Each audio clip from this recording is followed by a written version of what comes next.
Tout comme je l'ai déjà fait dans les deux premières parties de ce commentaire détaillé, je vous enjoins fortement à mettre cette vidéo sur pause et à lire ce quatrième paragraphe. Le but étant, je le rappelle, de prendre conscience de ce que vous percevez et de ce qui vous échappe. Si vous avez été attentif jusqu'ici, vous devriez rapidement remarquer que votre capacité d'analyse est déjà bien meilleure. Pour vous rappeler de faire ce petit exercice tout en évitant de me répéter à chaque fois, vous verrez désormais, et jusqu'à la fin de cette série de vidéos, un chronomètre accompagné d'un bruit d'horloge apparaître à droite de votre écran.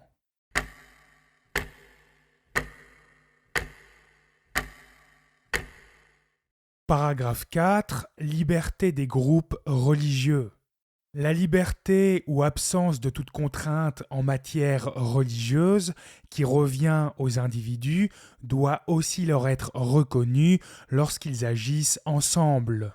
Des communautés religieuses, en effet, sont requises par la nature sociale tant de l'homme que de la religion elle-même.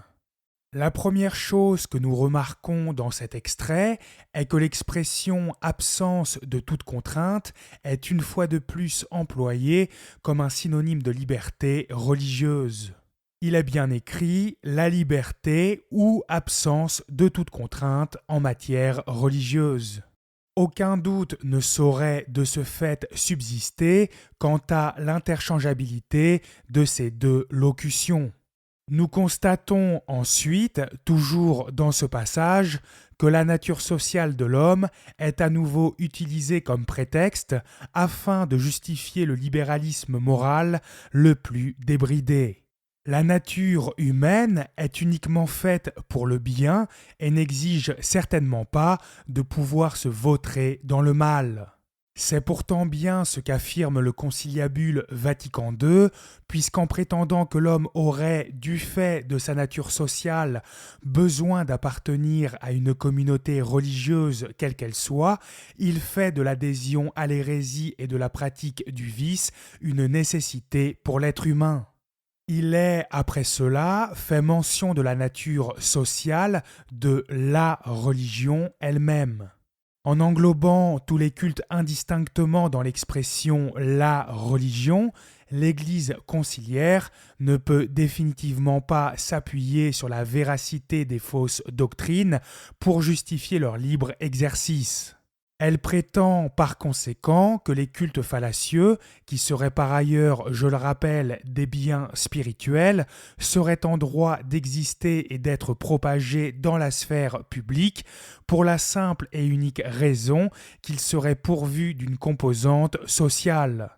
Cet argument est incroyablement stupide et malhonnête, car s'il suffisait à une idéologie quelconque d'être dotée de cette particularité pour jouir d'une liberté totale, alors les gangs, les mafias, la franc-maçonnerie et même la LGBT devraient être les premiers à bénéficier d'une exemption de toute contrainte.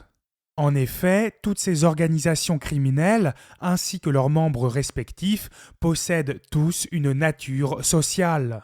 Comment les pseudo-conservateurs peuvent-ils donc nier à de tels individus le droit de constituer des communautés et de propager leurs différentes idéologies puisqu'ils réunissent les conditions invoquées dans cet extrait ?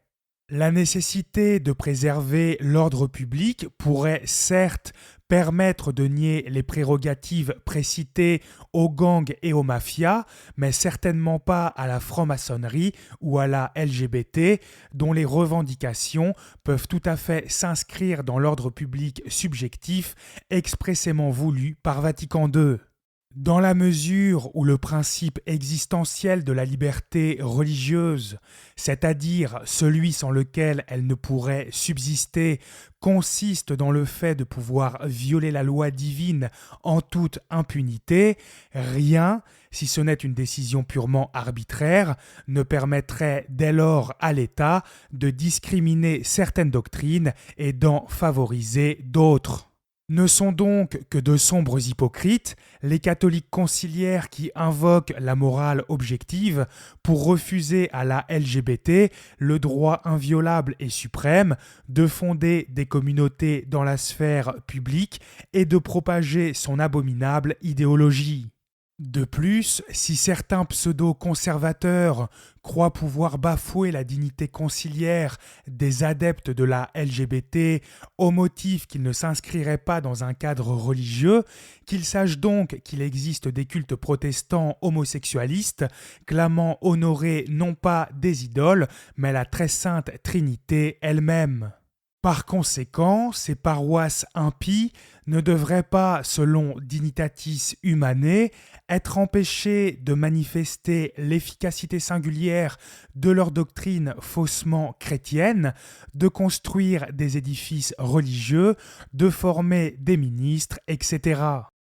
Dès lors donc que les justes exigences de l'ordre public ne sont pas violées, ces communautés sont en droit de jouir de cette absence de contraintes afin de pouvoir se régir selon leurs propres normes, honorer d'un culte public la divinité suprême, aider leurs membres dans la pratique de leur vie religieuse et les sustenter par un enseignement, promouvoir enfin les institutions au sein desquelles leurs membres coopèrent à orienter leur vie propre selon leurs principes religieux. Si les justes exigences de l'ordre public n'étaient pas violées, alors justice serait une nouvelle fois rendue. L'Église conciliaire use encore de ce mécanisme d'auto-validation pour nous faire accepter toutes les horreurs du libéralisme.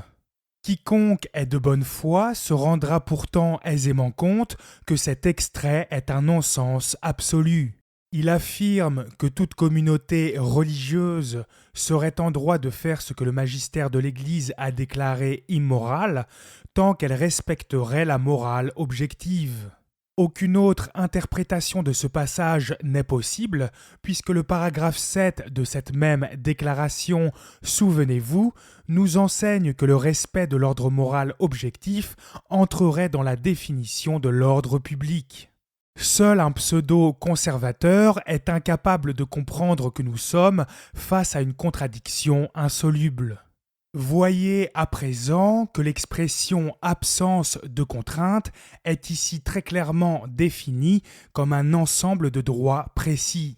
Il est écrit « Ces communautés sont en droit de jouir de cette absence de contrainte afin de pouvoir se régir selon leurs propres normes, honorer d'un culte public la divinité suprême, etc. » Là aussi, il est donc incontestable que cette absence de contrainte n'est rien d'autre qu'un synonyme de liberté religieuse, puisque tous deux renvoient exactement aux mêmes prérogatives.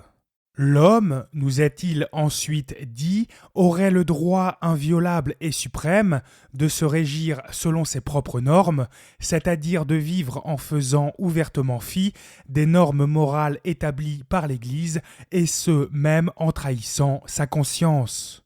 Je ne puis résister à la sainte tentation de reposer cette question très embarrassante aux pseudo-conservateurs. Comment la loi divine peut-elle être la norme suprême de la vie humaine, ainsi que l'affirme le paragraphe 3 de Dignitatis Humanae, alors que l'homme posséderait le droit suprême de vivre selon ses propres normes morales ? Aucun de ses faux frères n'est en mesure de répondre à cette question autrement qu'en se retranchant derrière des considérations purement théoriques et ne représentant bien évidemment et comme toujours aucune menace pour la politique libérale de la Rome néo-protestante. Ils aiment à se faire passer pour de bons catholiques, mais méprisent la loi divine au point de ne la réduire qu'à une simple obligation de principe. Il est encore fait mention du droit d'honorer d'un culte public la divinité suprême, mais l'Église conciliaire reconnaît pourtant l'intégralité des droits contenus dans Dignitatis Humanae à toute personne indépendamment de l'objet de son culte. Les idolâtres n'honorent certainement pas la très sainte Trinité d'un culte public, mais ce n'est pas pour autant que les modernistes leur refusent l'ensemble des prérogatives qu'ils accordent aux hérétiques faussement chrétiens. En réalité, ces traîtres instrumentalisent jusqu'à l'écœurement le culte du vrai Dieu afin d'ouvrir la porte au diable encore plus facilement. Ils se gardent bien d'écrire que l'homme serait en droit d'honorer d'un culte public ses idoles, car là aussi, il est certain qu'aucun évêque ou presque n'aurait accepté de signer une telle déclaration. L'emploi d'un si vicieux stratagème constitue d'ailleurs un aveu flagrant de culpabilité de la part de ceux qui en ont usé et achève de prouver qu'ils comprenaient parfaitement que l'idolâtrie n'était pas en droit de faire l'objet des mêmes privilèges que le catholicisme. Enfin, on nous parle du droit qu'aurait toute communauté de sustenter ses membres par un enseignement. Ces paroles sont absolument scandaleuses et aberrantes, car de la même manière qu'on ne peut pas nourrir un corps avec de la fausse nourriture, on ne peut pas nourrir une âme avec une fausse doctrine. Si un État affirmait qu'un dealer avait le droit de sustenter ses clients avec le poison qu'il leur vend, tout citoyen honnête s'indignerait. Étrangement, quand il s'agit de la liberté d'empoisonner les âmes par l'erreur et le vice, sans même satisfaire à l'obligation de chercher la vérité et d'y adhérer, les adorateurs du conciliabule Vatican II accourent pour le défendre. Alors que les cultes hérétiques affament leurs victimes, les plongent dans la disette spirituelle la plus totale et les tuent à petit feu, Paul VI et ses sbires n'ont rien trouvé de mieux à faire que de les glorifier. Pour mieux entretenir les apparences, l'Église conciliaire aurait d'ailleurs pu ajouter une petite démonstration fallacieuse d'intégrité, nous rappelant pompeusement que notre Seigneur était le seul vrai pain de vie.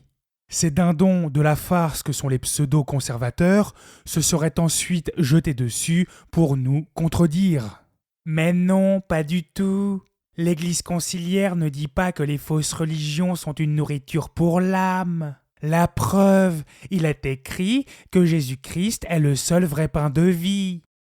Les communautés religieuses ont également le droit de ne pas être empêchées par les moyens législatifs ou par une action administrative du pouvoir civil de choisir leurs propres ministres, de les former, de les nommer et de les déplacer, de communiquer avec les autorités ou communautés religieuses résidant dans d'autres parties du monde, de construire des édifices religieux, ainsi que d'acquérir et de gérer les biens dont ils ont besoin. Les communautés religieuses ont aussi le droit de ne pas être empêchées d'enseigner et de manifester leur foi publiquement, de vive voix et par écrit. Ces faux droits, inclus dans cette fameuse exemption de toute contrainte, seraient, rappelez-vous, requis par la nature sociale de l'homme. Ils ne sont donc absolument pas conçus pour honorer Dieu, comme le prétend hypocritement cette déclaration, mais bel et bien pour honorer l'homme lui-même. En effet, si la créature peut librement propager tout ce qui est contraire à la vérité et à la vertu au motif que sa nature sociale l'exigerait, alors il faut en conclure qu'elle serait digne de plus grands égards que son Créateur. Quelle que soit l'excuse invoquée, on ne peut bafouer la morale objective au profit égoïste de l'être humain sans mépriser Dieu. Remarquez d'autre part que dans les 3 premiers paragraphes de Dignitatis Humanae, l'Église conciliaire mettait un maximum d'emphase sur l'individu lui-même qui ne devait, sous aucun prétexte, être entravé dans son cheminement spirituel par l'État.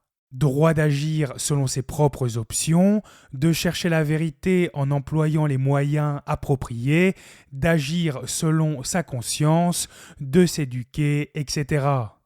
Un changement radical de paradigme s'opère maintenant comme si de rien n'était. Il n'est désormais plus question d'interdire au pouvoir civil de faire pression sur l'individu, mais au contraire de permettre à ce dernier de faire lui-même impunément pression sur la société en faisant peser sur elle tout le poids de son influence négative. Lorsqu'on laisse effectivement n'importe qui se structurer en communauté et former une armée pour infester en toute décontraction la société d'idéologie diabolique, on expose son pays à des conséquences sociales virtuellement sans limite. Jusqu'ici, l'Église conciliaire nous a donc volontairement imposé une perception trompeuse de la liberté religieuse afin de nous présenter l'ensemble des droits contenus dans ce 4e paragraphe et qui constitue le cœur de ce document comme de simples mesures anodines permettant de protéger toute personne de quelconque pression externe et abusive. Ce n'est d'ailleurs pas pour rien qu'elle emploie l'expression exemption de contrainte, car celle-ci laisse facilement entendre que la liberté religieuse ne ferait finalement que prémunir l'être humain contre une certaine forme de violence physique ou psychologique exercée à son encontre. Les modernistes ne choisissent jamais leur vocabulaire par hasard. Mais dans la propagation de la foi et l'introduction des pratiques religieuses, on doit toujours s'abstenir de toute forme d'agissement ayant un relent de coercition, de persuasion malhonnête ou peu loyale, surtout s'il s'agit de gens sans culture ou sans ressources. Une telle manière d'agir doit être regardée comme un abus de son propre droit et une atteinte aux droits des autres. Cet extrait est probablement le plus hypocrite que nous puissions trouver dans cette déclaration. Cette énième démonstration fallacieuse d'intégrité, comme toujours purement décorative et sans impact réel sur la société, a pour but de nous faire croire que l'Église conciliaire serait très conservatrice et qu'elle se soucierait des personnes vulnérables qu'elle livre elle-même en pâture à tous les prédateurs sans scrupules. Dès lors que n'importe qui peut vivre selon ses propres principes moraux et que le bon vouloir de l'homme devient par conséquent la véritable norme suprême de la vie humaine, la notion d'abus devient totalement relative. Si l'homme a véritablement le droit inviolable et suprême de bafouer la loi naturelle et divine, où commence donc l'abus ? Plus important encore, qui possède la légitimité nécessaire pour imposer à l'humanité tout entière sa notion subjective et personnelle de l'abus, alors que même Dieu ne nous imposerait pas le respect de la morale objective en société.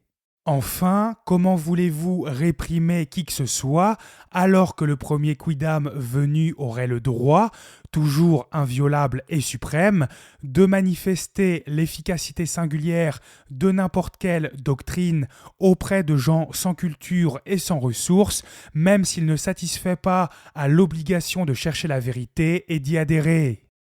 La liberté religieuse demande en outre que les communautés ne soient pas empêchées de manifester librement l'efficacité singulière de leur doctrine pour organiser la société et vivifier toute l'activité humaine.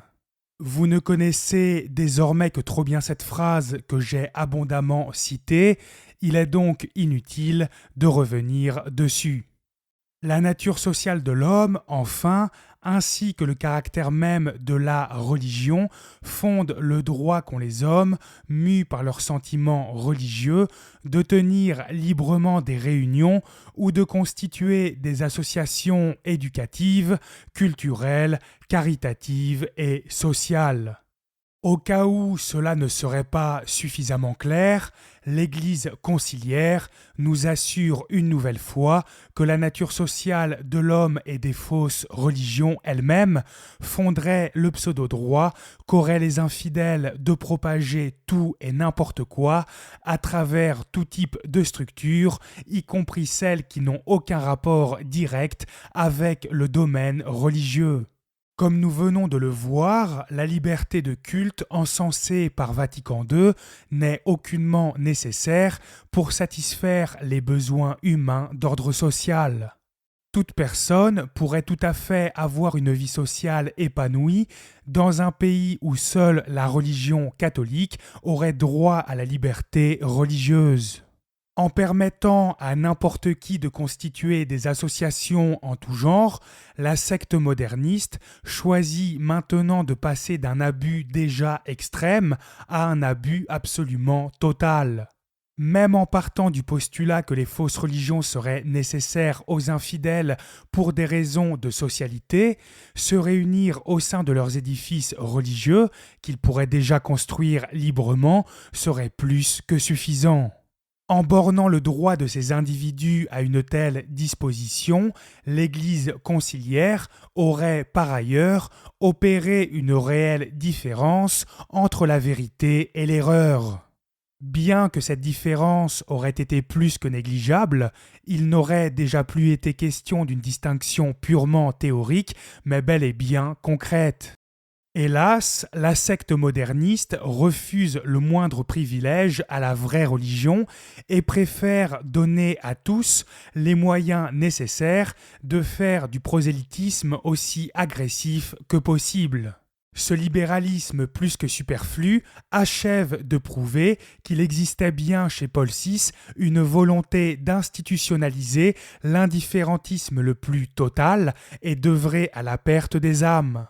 De plus, et comme je le faisais précédemment remarquer, les cultes LGBT faussement chrétiens et leurs membres, étant tous pourvus d'une nature sociale, auraient donc le droit inviolable et suprême de répandre leur idéologie à travers des associations éducatives, culturelles, caritatives et sociales. En 2000 ans d'histoire, aucun pape ne s'est jamais appuyé sur la nature sociale de l'homme pour défendre un tel libéralisme. Pie XII disait dans Kyriéché que ce qui ne répond pas à la vérité et à la loi morale n'a objectivement aucun droit à l'existence, ni à la propagande, ni à l'action. Les seuls critères invoqués par ce souverain pontife pour justifier la liberté d'une doctrine étaient sa véracité et sa bonté. Il n'a jamais mentionné que la nature sociale d'une idéologie quelconque lui aurait naturellement conféré les mêmes droits que la vraie religion. Ce fait prouve encore une fois que la liberté religieuse n'a strictement rien à voir avec la tolérance religieuse. Si les fausses religions ont le droit à l'existence, à la propagande et à l'action au motif qu'elles seraient pourvues d'une nature sociale, alors ces droits auraient dû leur être garantis à n'importe quelle époque et en n'importe quel lieu. Ni la nature sociale de l'homme, ni celle des cultes fallacieux ne sont soumises à de quelconques circonstances extérieures, comme le temps et l'espace. Pour amalgamer ces deux doctrines, il faut être soit foncièrement malhonnête, soit profondément ignorant en la matière. D'autre part, il importe peu que les hommes soient mus par leurs sentiments religieux, comme l'indique faussement ce passage, puisque ce pseudo-droit à l'exemption de toute contrainte demeurerait même en ceux-là qui ne satisfont pas à l'obligation de chercher la vérité et d'y adhérer. Il aurait par conséquent été plus honnête d'écrire « mu par n'importe quel sentiment bon ou mauvais ». Enfin, je tiens à rappeler que tous les droits présentés dans ce 4e paragraphe feraient partie de cette honnête liberté, également appelée liberté responsable, et qui nous était présentée dans le préambule.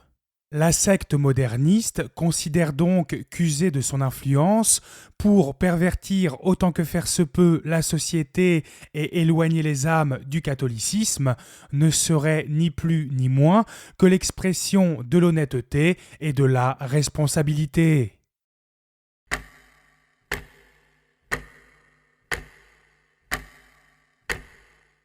Paragraphe 5. Liberté religieuse de la famille.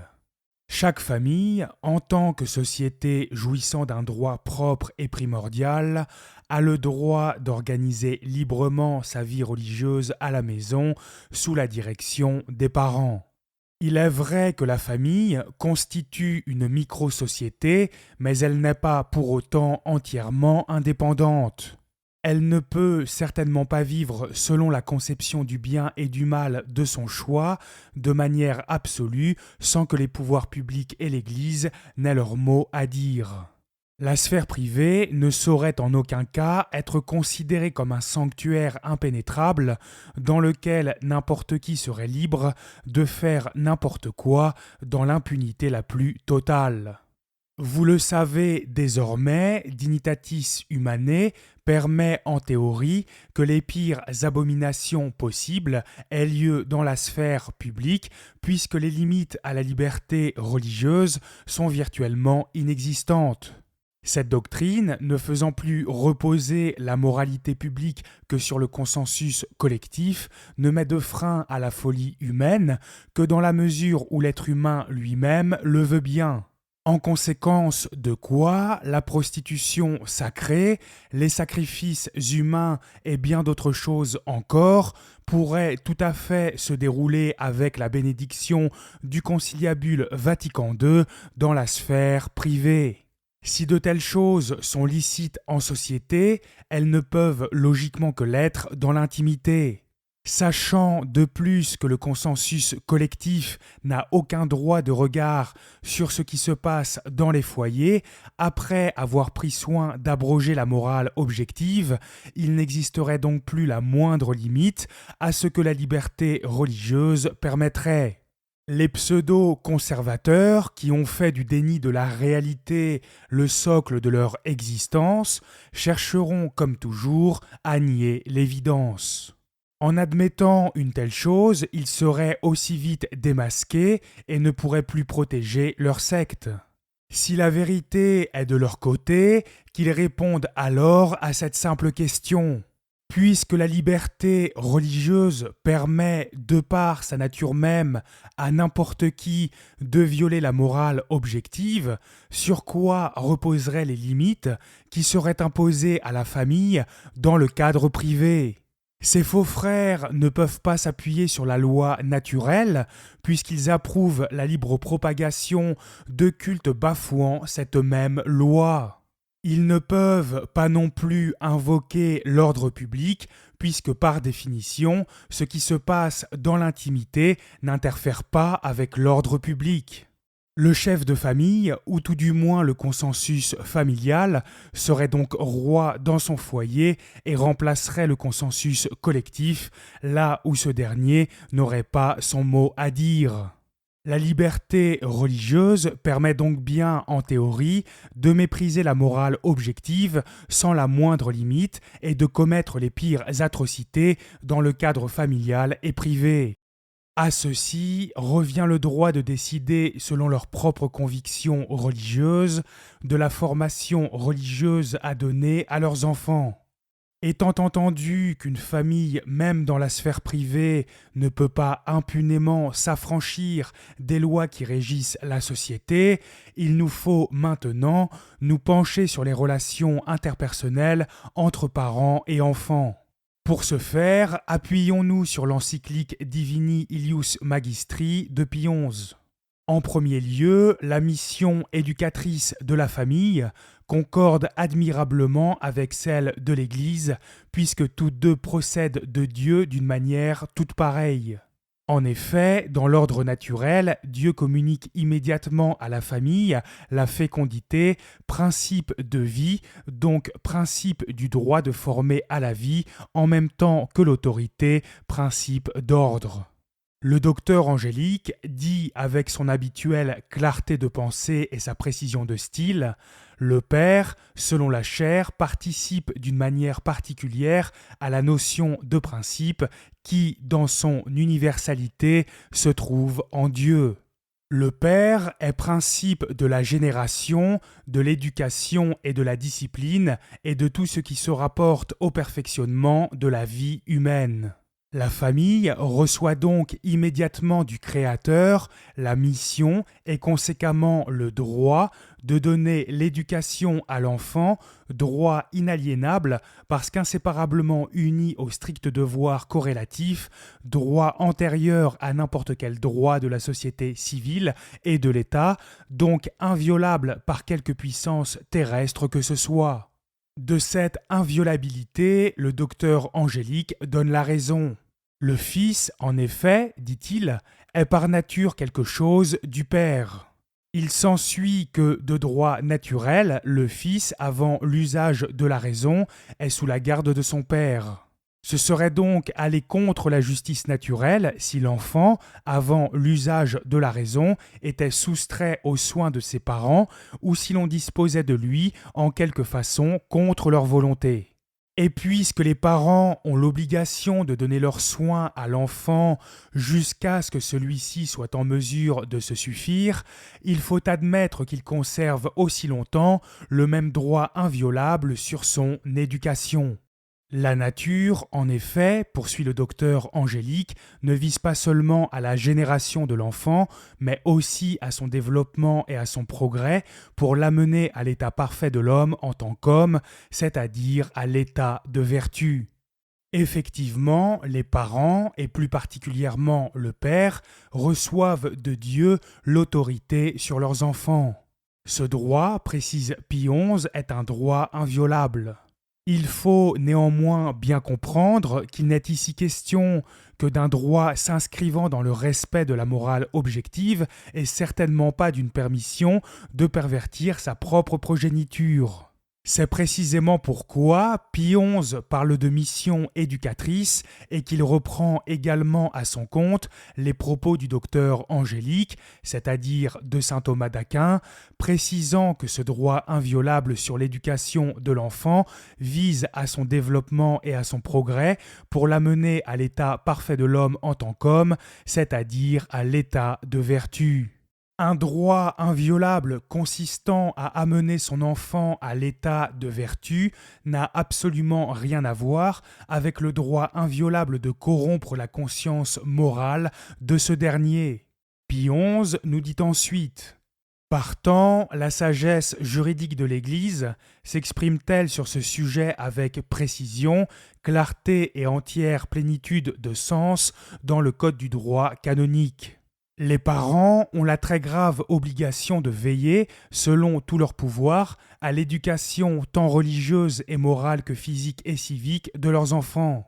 Ils doivent aussi pourvoir à leurs biens temporels. Cela va sans dire que les parents ne peuvent s'acquitter de leur très grave obligation de veiller à l'éducation tant religieuse et morale de leurs enfants qu'en les instruisant de la vérité et en les excitant à la vertu. Ne pouvant avoir de droit contraire à leurs propres devoirs, la preuve est ainsi faite qu'il est impossible que les tuteurs légaux aient reçu de Dieu le droit d'enseigner l'hérésie à leurs enfants ou de pervertir leur conception du bien et du mal. Pie XI continue de la sorte. Le sens commun de tous les hommes est tellement unanime sur ce point que tous ceux qui osent soutenir que l'enfant, avant d'appartenir à la famille, appartient à l'État et que l'État a sur l'éducation un droit absolu, se mettent en contradiction ouverte avec lui. D'ailleurs, la raison que ceux-ci mettent en avant, à savoir que l'homme n'est d'abord citoyen et pour ce motif appartient d'abord à l'État, est insoutenable. Ils ne réfléchissent pas, en effet, que l'homme, avant d'être citoyen, doit exister et que cette existence, il ne la reçoit pas de l'État, mais de ses parents. Léon XIII l'a déclaré avec quelle sagesse ? Les fils sont quelque chose du père, comme une extension de la personne paternelle. Et, pour parler en toute exactitude, ils entrent dans la société civile, non par eux-mêmes immédiatement, mais par l'intermédiaire de la communauté domestique dans laquelle ils sont nés.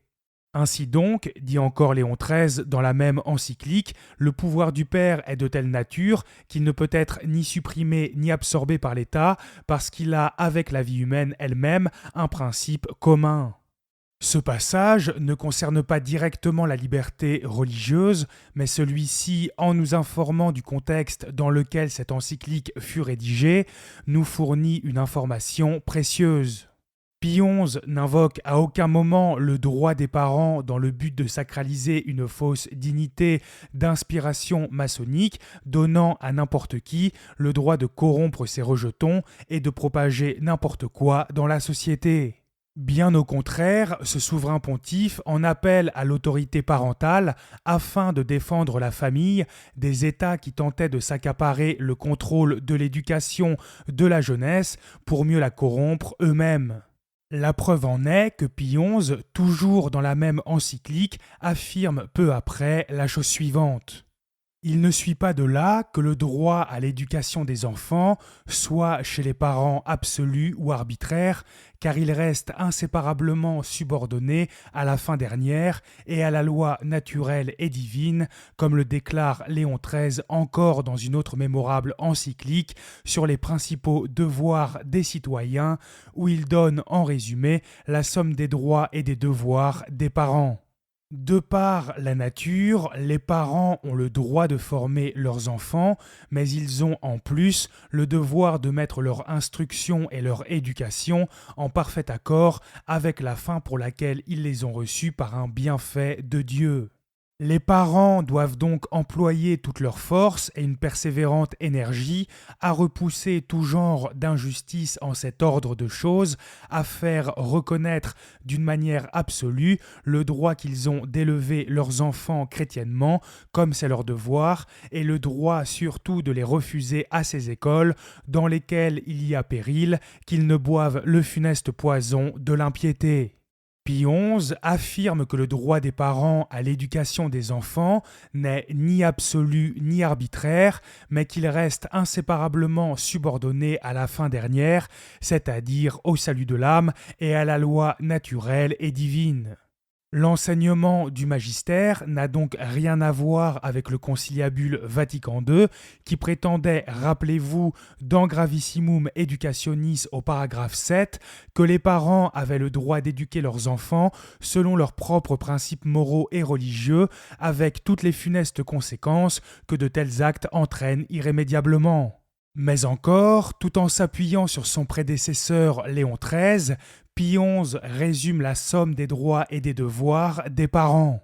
Sans grande surprise, il ne se trouve aucune contradiction entre les uns et les autres, contrairement à la déclaration conciliaire qui passe son temps à dire une chose et son contraire. Enfin, il n'est nullement fait mention du droit d'élever ses enfants dans le cadre d'une quelconque fausse religion, mais uniquement dans le catholicisme. Pie XI ne s'arrête d'ailleurs pas là.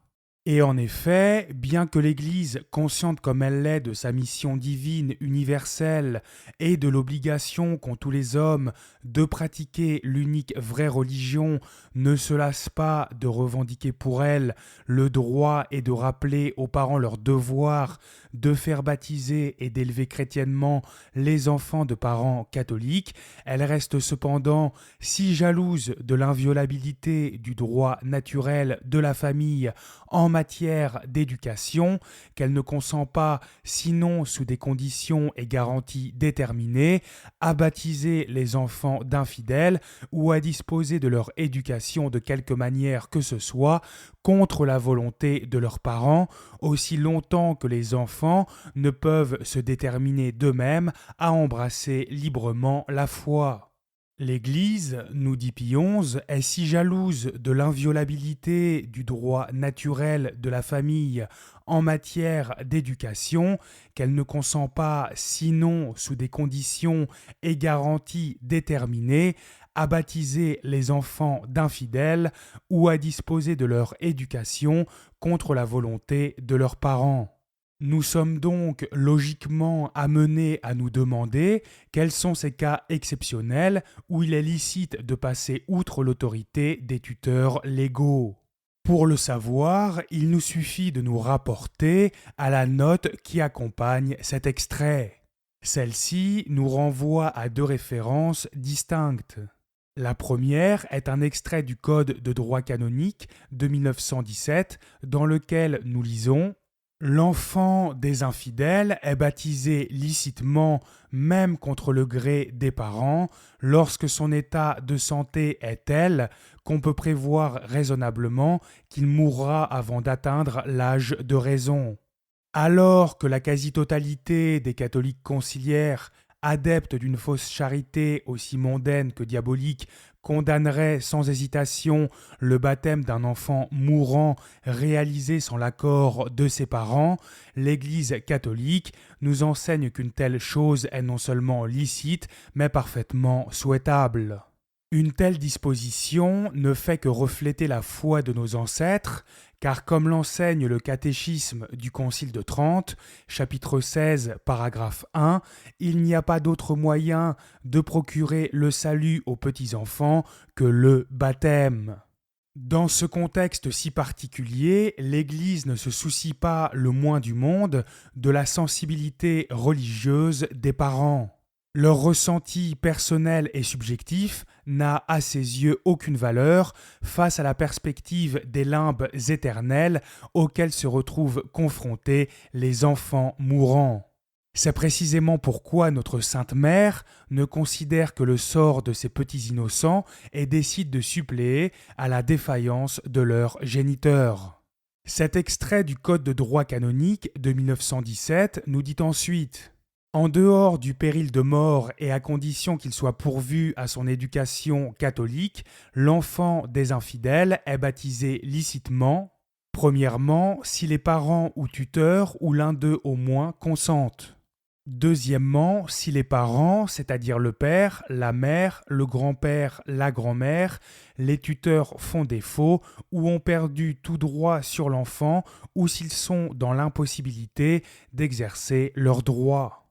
Le droit canon nous informe que, hormis en cas de danger de mort, un enfant peut recevoir le baptême sans l'accord de ses parents si ceux-ci ont perdu leurs droits parentaux ou qu'ils sont dans l'incapacité de les exercer.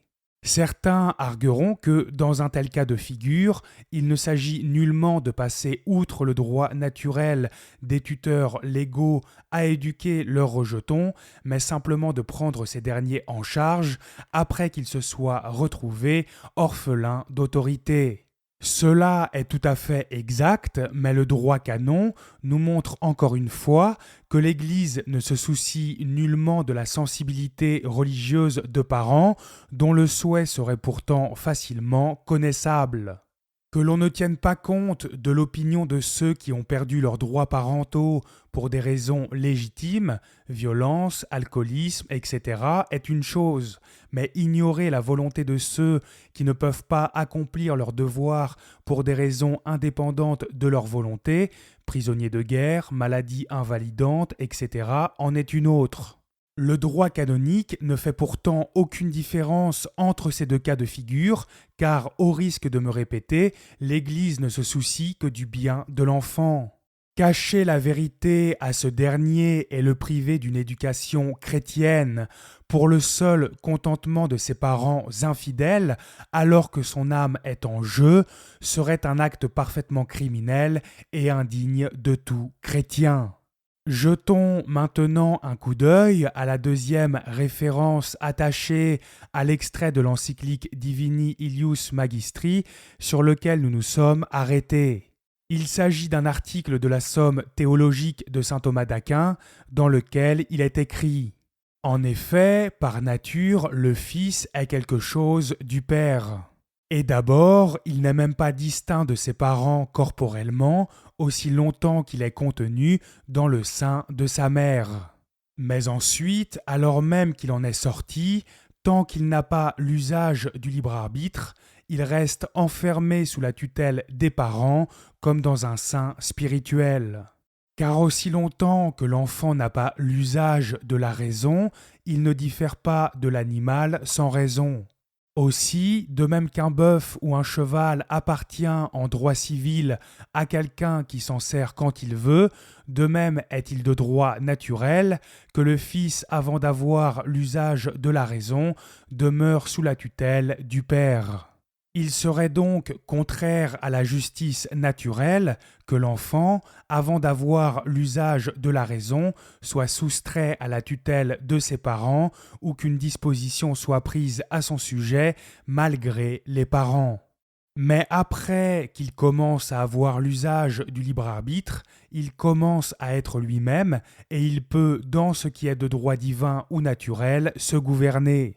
Et alors, il faut l'amener à la foi non par contrainte, mais par persuasion, et il peut, même contre le gré de ses parents, adhérer à la foi et être baptisé, mais pas avant d'avoir l'âge de raison.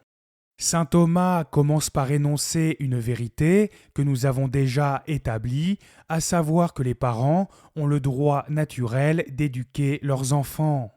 Il relativise néanmoins ce constat en précisant qu'après avoir atteint l'âge de raison, l'enfant est en droit non seulement naturel mais aussi divin de se gouverner lui-même en ce qui a trait à la foi. Selon les époques, l'âge minimal requis a varié, mais le principe lui-même a toujours été reconnu par le magistère de l'Église. Si un enfant fait ce choix librement, alors il peut théoriquement être soustrait à la tutelle parentale et être pris en charge par les autorités compétentes pour qu'il puisse alors recevoir une éducation catholique. Saint Thomas, toujours dans le même article de la Somme théologique, le confirme. Il ne faut faire d'injustice à personne. Or, ce serait faire une injustice aux Juifs que de baptiser malgré eux leurs enfants. Ils perdraient en effet leur droit de puissance paternelle sur ces enfants devenus des fidèles.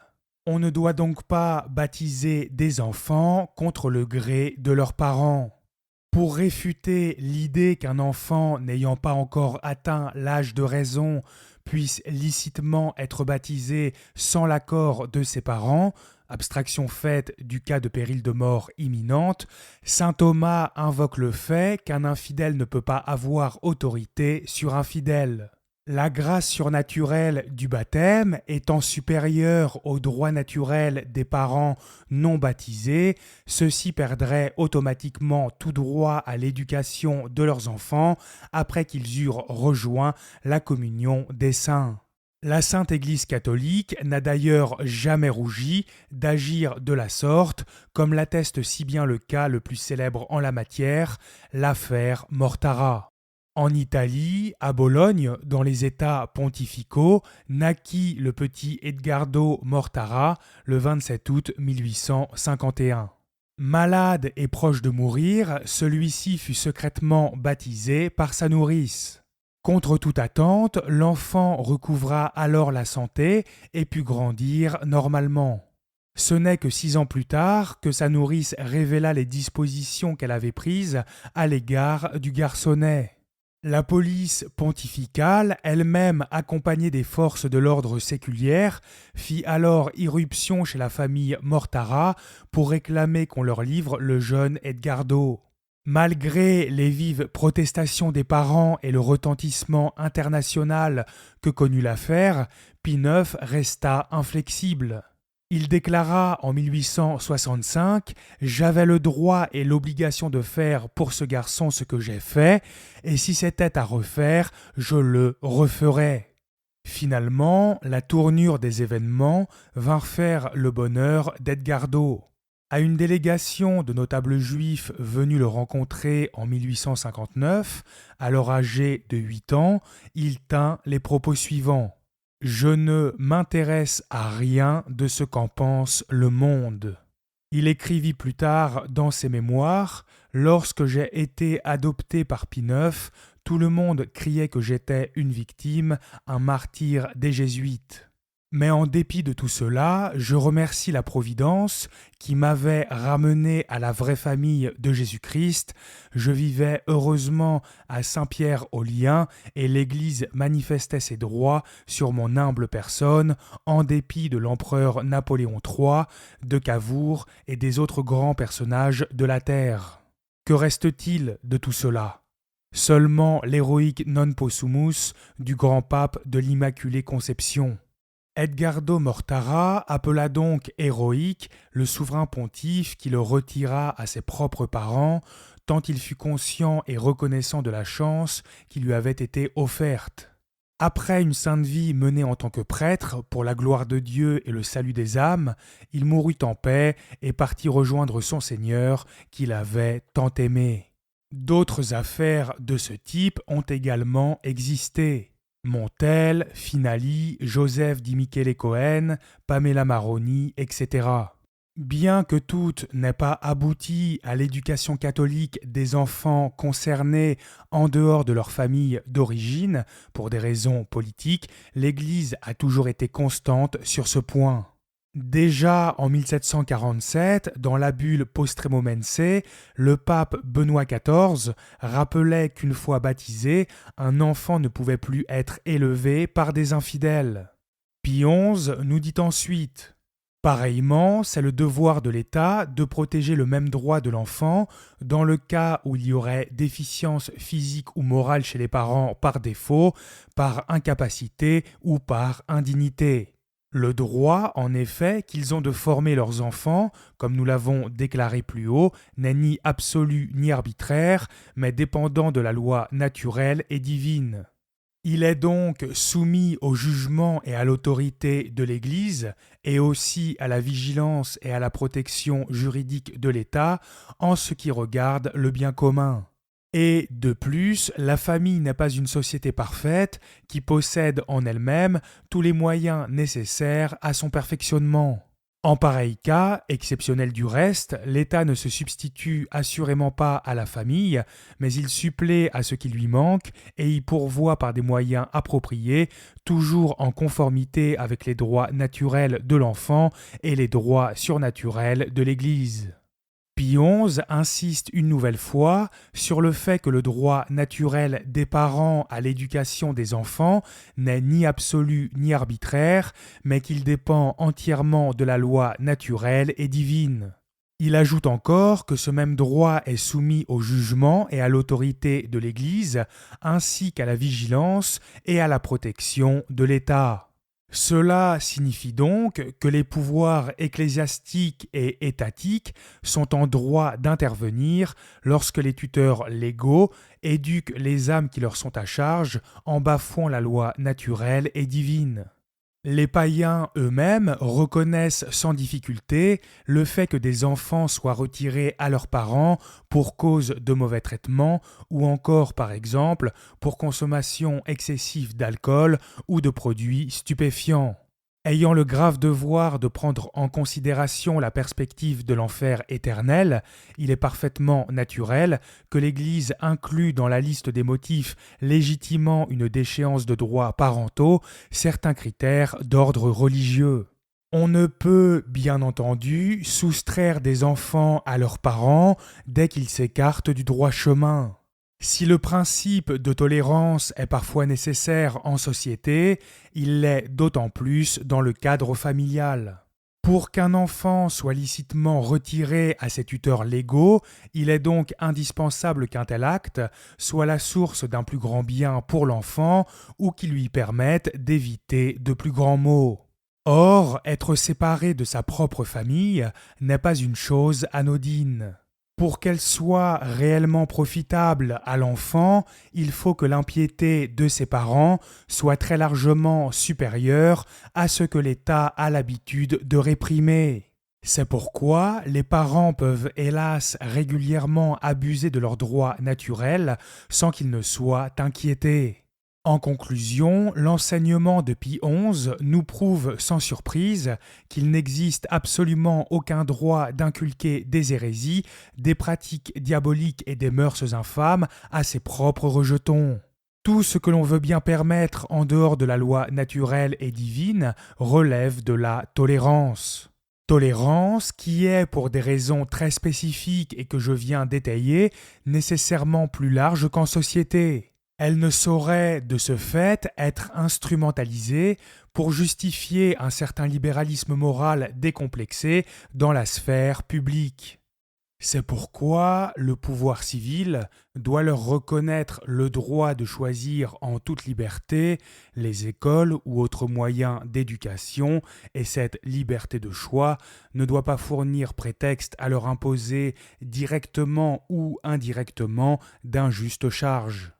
Une fois érigée en principe l'idée que les parents auraient le droit d'éduquer leurs enfants dans la religion de leur choix, c'est-à-dire dans le mépris le plus total de la morale objective et de la foi catholique, l'Église conciliaire peut maintenant faire passer la prolifération d'écoles hérétiques comme le prolongement naturel de l'autorité parentale. Elle met l'emphase sur le libéralisme moral dans le cadre familial, en sachant pertinemment que celui-ci est d'autant plus facile à faire accepter afin de mieux le légitimer en société. Quel que soit l'argument qu'elle invoque, cette secte vicieuse revient toujours à son point de départ. Institutionnaliser la libre propagation de toutes les horreurs condamnées par l'Église. En effet, en approuvant la multiplication d'établissements glorifiant des doctrines impies, elle approuve tout simplement la diffusion des hérésies, des pratiques diaboliques et des mœurs infâmes. Contraint de vivre entouré d'abominations plus malsaines les unes que les autres, le peuple finit alors par accepter, toujours au nom de nobles idéaux, le principe même du relativisme et par embrasser un laxisme doctrinal et moral de plus en plus grave au fil du temps.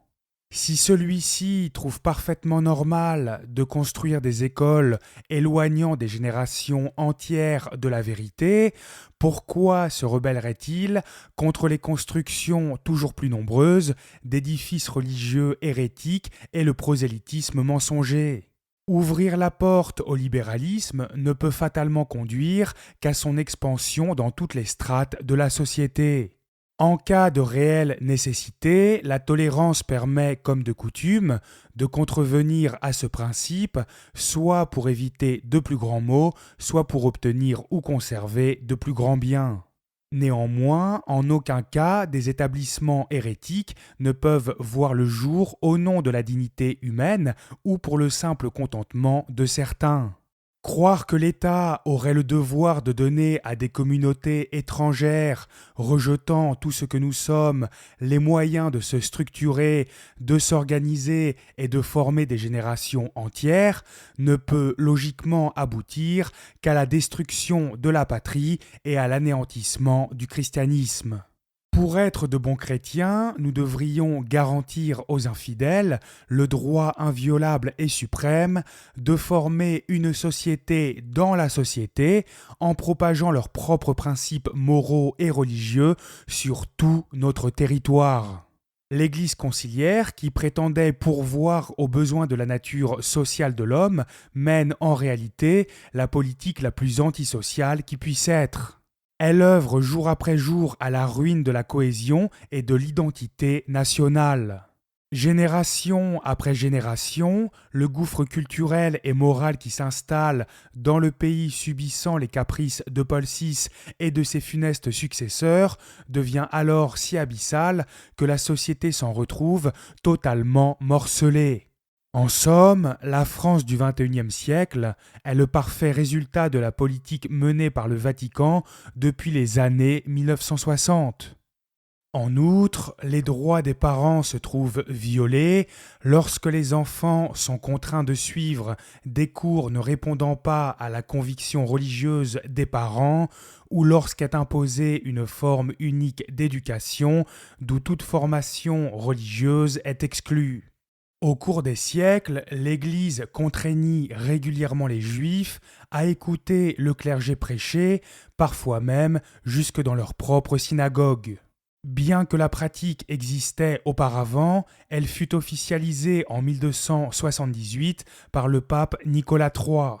Dans la bulle Wineam Soret, adressée au père provincial des Dominicains de Lombardie, ce souverain pontife écrivit En convoquant ces Juifs dans les terres et les lieux où ils demeurent, autant qu'il faudra et à ta discrétion, tu t'efforceras par des prédications, des avertissements, des conseils, de les instruire des doctrines évangéliques du mieux que tu pourras, afin qu'ils fuient les nuées des ténèbres et entrent dans la lumière et qu'ainsi ils renaissent dans la lumière de la face du Christ dans le baptême et que le cœur des anges se réjouisse.